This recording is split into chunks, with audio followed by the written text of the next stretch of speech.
etc.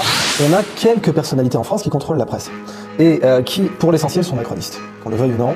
Évidemment, le pilier central, c'est Bernard Arnault. Parce que Bernard Arnault, avec les publicités du groupe LVMH, en fait, il peut faire fermer n'importe quel journal. Demain, il dit un journal, vous aurez plus de publicité Louis Vuitton chez vous, c'est terminé. Et donc, en fait, le padrino du game pour l'instant, c'est Bernard Arnault, qui est totalement macroniste. Et le groupe Altis était dans l'illégalité parce que l'Express était détenu par une holding panaméenne et c'est interdit par la loi de 1986. C'est interdit en France, on n'a pas le droit d'avoir un média qui est détenu par plus de la moitié par une holding étrangère. On voit en effet que les slogans, c'est très bien, liberté, égalité, fraternité, mais après, il s'agit de voir s'ils sont sincèrement appliqués par la loi ou pas. Alors, en effet, en matière de presse, la liberté d'expression, aujourd'hui, on voit que d'un côté, on peut avoir du character assassination et du harcèlement. Donc ça, c'est du harcèlement, ce qu'a décrit Myriam, c'est clairement du harcèlement, du character assassination. Des journalistes d'investigation comme Amélie Ismaili mais pas que, Romain Molina aussi, ont fait la cartographie. Et bien sûr, Xavier Azalbert chez François, il avait fait la cartographie de la harcélosphère contre Didier Raoult. Didier Raoult, en effet, moi, on m'a fait sauter plein de vidéos sur lui sur YouTube. Donc c'est vrai que même sur YouTube, on n'est pas complètement encore libre. Mais on a des réseaux qui pratiquent ce qu'on appelle le name and shame. Donc ils ciblent des gens et disent ces personnes-là, il faut les abattre. Ça a été le cas pour Juan Branco, ça a été le cas pour Didier Raoult, bien sûr. Mais Amélie Ismaili, elle a enquêté en particulier sur les réseaux qui m'ont attaqué moi, mais pas que, le professeur Perron, le professeur Raoult. Et à chaque fois, on voit les mêmes réseaux. Par exemple, on a l'Institute for Strategic Dialogue, qui est une fondation au Royaume-Uni qui a touché de l'argent du fonds Marianne. Ça, c'est intéressant, ça. On a un fonds suite à la décapitation de Samuel Paty, et on a une fondation au Royaume-Uni qui va toucher de cet argent qui a été donné par les Français. Très étrange. Et qui n'a rien fait pour empêcher une nouvelle affaire Paty. Rien du tout. C'était pas du tout leur job. Leur job, c'était de faire du name and shame. Je vois pas en quoi faire du name and shame sur Didier Raoult va protéger le prochain Samuel Paty, honnêtement. Mais en tout cas, on sait qu'une partie de cet argent a servi à ça. Donc, en effet. Dominique Bernard, voilà, exactement. Et c'était là qu'on voulait en venir. C'est qu'en effet, cette deuxième grave affaire, eh bien, ça n'a servi à rien, ce fonds Marianne. Donc, on voit que, malgré ces slogans, c'est vraiment une question de rapport de force. Est-ce qu'il y a des gens qui sont organisés, est-ce que le public est informé qu'il existe des réseaux qui pratiquent le name and shame et qui font du terrorisme intellectuel sur les figures qui, elles, font du vrai journalisme? Béatrice, C8 annoncé. C'est à cause de ce deux poids deux mesures, oui. Puis de toute façon, on voit qu'on a vraiment un phénomène oligarchique dans le sens étymologique du terme, c'est-à-dire le pouvoir de peu de gens. On a peu de maîtres, avant c'était les maîtres de forge, on se rappelle, qui achetaient la presse, etc. On a quelques personnalités en France qui contrôlent la presse et qui, pour l'essentiel, sont macronistes. Qu'on le veuille ou non. Évidemment, le pilier central, c'est Bernard Arnault. Parce que Bernard Arnault contrôle peu de titres directement, Les Échos, Le Parisien, c'est déjà pas mal, mais avec les publicités du groupe LVMH, en fait, il peut faire fermer n'importe quel journal. Demain, il dit un journal, vous aurez plus de publicité Louis Vuitton chez vous, c'est terminé. Et donc, en fait, le padrino du game pour l'instant, c'est Bernard Arnault, qui est totalement macroniste. Et en effet, il se trouve que Xavier Niel est son beau-fils. Donc on peut vraiment dire que c'est le même clan dans... Il y a Kretinsky là aussi qui est donc alors voilà, et maintenant bénéficiaire. arrive Kretinsky. Alors Kretinsky, c'est qui il s'agit. C'est un personnage absolument fascinant. Je rappelle que quand on est dans le camp du bien, on n'est pas un oligarque, on est un philanthrope. Donc Bill Gates, oui, mais c'est ça le truc. C'est-à-dire que les gens proches de Poutine, c'est les oligarques, mais les gens proches de Macron, c'est des milliardaires ou des philanthropes au choix. Des mécènes. Bill Gates, voilà, des mécènes, de grands commandeurs des arts et des lettres. Alors, il se trouve que Bill Gates, c'est un philanthrope. Je rappelle que quand j'ai enquêté sur Soros, j'ai vu que ChatGPT me disait que c'était un philanthrope. Bon, c'est un philanthrope qui étrangle sa femme, mais bon, ça arrive à tout le monde, ça, je veux dire. Qui ne l'a pas fait au bout d'un moment mais c'est un philanthrope, il fait plein de trucs philanthropiques, et d'ailleurs, il a explosé la Banque d'Angleterre dans les années 90. Et je rappelle que selon des économistes, un point de chômage égale 1% de mortalité en plus à l'échelle du pays. Donc le type, il a du sang sur les mains. Et Kretinsky, dans tout ça, c'est un mec qui a fait fortune dans le charbon. Alors, il faut rappeler un peu le contexte, pas n'importe quel charbon. C'est un oligarque des privatisations, de l'effondrement de l'URSS. Je peux faire 2 minutes là-dessus ou pas? Ah oui, au contraire. Alors, j'ai vécu en Ukraine avant la guerre. C'est pour ça que ça me faisait toujours marrer quand des généraux de plateau qui avaient jamais foutu les pieds là-bas venaient me parler de l'Ukraine. Moi, j'ai vécu en Ukraine. En général, c'est sur ceux-là qui disent qu'il faut y aller. Et voilà. Et j'ai même fréquenté des gens de l'extrême droite ukrainienne. Je sais qui c'est. Et je peux vous dire que oui, en effet, il y a les ukronazis, c'est pour de vrai. Ça existe, d'accord? C'est pas une blague. C'était appelé complotiste. Mais bon, il y a juste une avenue, Stepan Bandera. Stepan Bandera, c'est un mec, il a massacré des gens. Pas de problème. Il était antisémite au dernier degré. Il est glorifié pour l'instant par le régime actuel. Mais fermons cette parenthèse. En Ukraine, on m'avait présenté pas mal de journalistes qui avaient enquêté sur les fameux nouveaux milliardaires. Alors qui c'était ces gens? Kretinsky en fait partie. Ce sont des gens qui sont passés de camarade inspecteur de la mine de 2e classe à monsieur le propriétaire de la mine. Gorbatchev a privatisé, mais il a fait une privatisation un peu populaire. Il a distribué des actions. Donc, il a distribué les actions des mines, des autoroutes, ce que vous voulez, aux Russes. Enfin, aux Soviétiques, jusqu'en République tchèque. Sauf que les citoyens de l'URSS, ils ne savaient pas ce que c'était qu'une action. Ils n'avaient pas eu de cours sur le capitalisme. Eux, ce qu'ils voyaient, c'est que leur salaire de fonctionnaire n'était pas payé. Alors, il y avait des petits malins qui allaient sur les marchés avec des jeans Levi's 501. Ça partait très bien. Ça, c'était 1 mois de salaire pour un professeur, un Levi's 501 dans les années 80. Des Walkman, des cassettes, du rouge à lèvres, des Banilon. Et ils ont raflé toutes les actions des grandes entreprises. Charbon, pétrole, donc ça a donné Khodorkovsky en Russie, ça a donné... Et Khodorkovsky, grand défenseur de la démocratie par ailleurs. Et Kretinsky, il fait partie de ce système-là. Alors il était avocat des gens, c'est pas lui qui allait sur les marchés pour rafler les actions, mais il était l'avocat des gens qui faisaient ça. Il a fait une fortune colossale dans la confiscation, enfin la privatisation, mais par ses aigrefins, c'était ça les aigrefins, de l'industrie charbonnière tchèque, qui était une industrie charbonnière conséquente. Je rappelle que Hitler a annexé les Sudètes pour récupérer le charbon brun pour en faire du pétrole. Les Allemands ayant mis au point un système pour transformer le charbon brun en pétrole pendant l'avant-deuxième guerre mondiale. Et donc Kretinsky, il a pollué, il a participé à des trucages, etc. C'est un mec pas net du tout. En France, c'est un héros.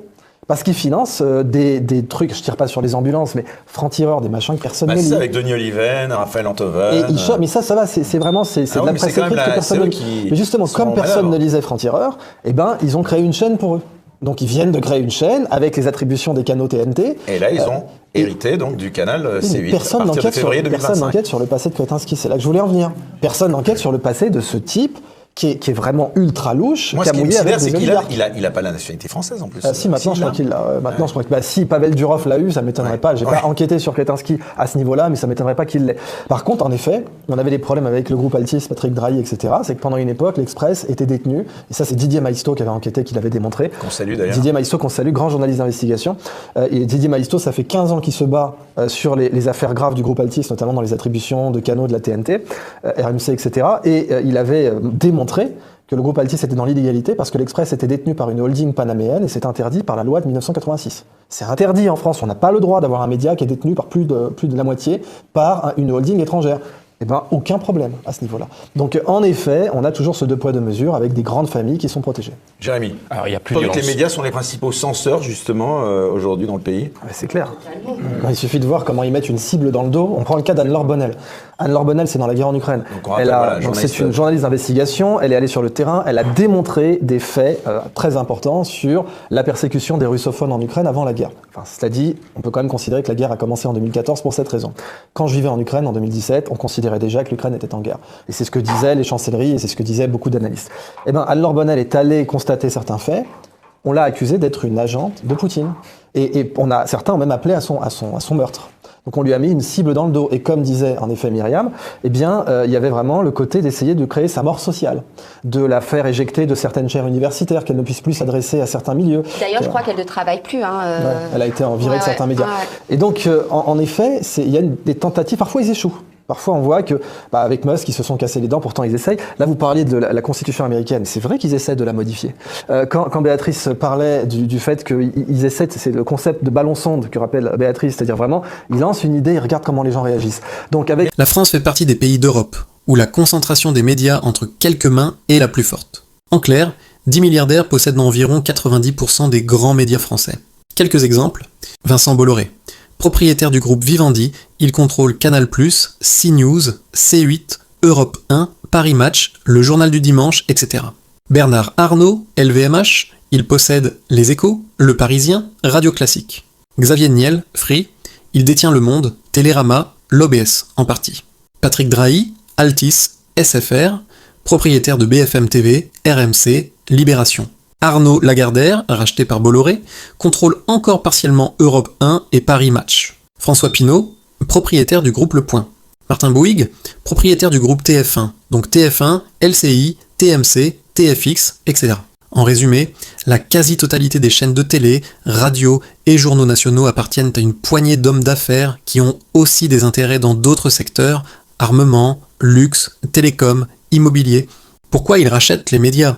La plupart de ces milliardaires ne cherchent pas à gagner de l'argent directement avec les médias, car ces entreprises au final sont souvent déficitaires. Ils les utilisent surtout comme instruments d'influence. 3 objectifs principaux. 1. Façonner l'opinion publique sur des sujets économiques, politiques ou sociaux qui concernent leurs intérêts. 2. Protéger leurs autres activités industrielles et financières d'une mauvaise image ou d'enquêtes trop gênantes. 3. Accéder au cercle politique. Contrôler un média, c'est avoir la capacité d'inviter, de censurer ou d'orienter le discours public. C'est une arme de pouvoir bien plus qu'un investissement financier. Les méthodes de contrôle de l'information. Ce contrôle ne passe pas forcément par des ordres directs. Publie ceci, ne parle pas de cela. Il est souvent plus subtil, mais redoutablement efficace. Exemple, nomination de directeurs proches des actionnaires à la tête des rédactions. Pressions éditoriales, certains sujets sont déconseillés, d'autres mis en avant. Autocensure, les journalistes, par peur pour leur carrière, évitent d'aborder certains thèmes sensibles. Orientation du débat, choisir quels invités, quelles questions et quels angles sont diffusés sur les plateaux télé. Résultat, sans être ouvertement propagandiste, le système crée un biais permanent qui avantage le pouvoir économique et politique en place. Le cas Bolloré, depuis 2015, Vincent Bolloré incarne le visage le plus visible de cette mainmise. Sous son contrôle, iTélé est devenu CNews, avec une ligne éditoriale beaucoup plus droitière, inspirée de Fox News. Europe 1 a perdu de nombreux journalistes après une épuration de ses équipes. Le JDD a été paralysé par une grève historique en 2023, après la nomination d'un rédacteur en chef proche de l'extrême droite. Ce pire modèle Bolloré consiste à aligner plusieurs médias sur une même ligne idéologique en supprimant la pluralité interne. C'est une véritable reconstruction de l'espace médiatique autour d'un projet politique. Les mécanismes institutionnels qui favorisent cela, les lois françaises sur la concentration sont anciennes et peu appliquées. Le CSA, aujourd'hui Arcom, est souvent critiqué pour son manque d'indépendance et sa lenteur. L'État lui-même subventionne indirectement certains grands médias via la publicité publique, l'accès privilégié à l'information ou des aides à la presse. Tout cela entretient un écosystème fermé où les puissants se protègent entre eux. Les conséquences sur la démocratie. Quand une poignée d'individus contrôle la quasi-totalité des grands médias, le pluralisme de l'information s'effondre. Les opinions dissidentes ont de plus en plus de mal à se faire entendre. Le citoyen croit choisir librement, alors qu'il consomme une vision du monde déjà formatée. C'est ce que certains chercheurs appellent une oligarchie médiatique, un système où la liberté de la presse existe formellement, mais sans véritable diversité d'opinions. Et les alternatives ? Heureusement, Internet a permis l'émergence de médias indépendants, financés autrement. Mediapart, Blast, Le Média, Off Investigation, Thinkerview, QG, etc. Mais ces médias subissent souvent des procès à répétition, des campagnes de décrédibilisation et une marginalisation algorithmique, moins de visibilité sur YouTube ou Google. En résumé, les oligarques contrôlent l'information non pas par la censure directe, mais par le contrôle de la propriété des médias, la pression économique et hiérarchique, la création d'un consensus idéologique au sommet et une autocensure culturelle dans les rédactions. Ils façonnent le cadre mental dans lequel se déroule le débat public.